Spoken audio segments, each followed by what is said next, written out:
তা আমাদের ওয়াজ করা খুব মুশকিল হয়ে যায়। কিছু কিছু জায়গায় গেলে বলে হুজুর এমন ওয়াজ করবেন হুজুর আছেন মাটি কাঁপে ওঠে। কেরে পাগলা আমি কি ভূমিকম্প নাকি চিত্রাং কাঁপা বাড়াচ্ছি? কথা কন নাকি আপনারা?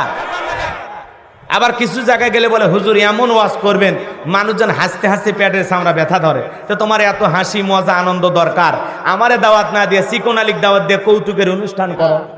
কথা কন না খেয়া।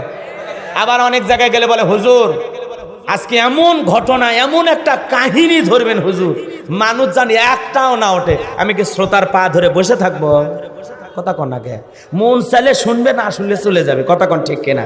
কারণ একজন মানুষ হাজারো মানুষের মন জোগানো অনেক কঠিন। কথা বলেন কেন? আমরা স্বামী আছি বইয়ের মন জোগাইতে পারি একটা, আর এতগুলো মায়ের সন্তান আমি কি পারবো সবার মন মতো ওয়াজ করতে? এই যে মাদারীপুরে গিয়েছিলাম, কয় হুজুর আজকে এমন বয়ান করবেন মানুষজন চোখের পানি ছেড়ে দিয়ে কাঁদে।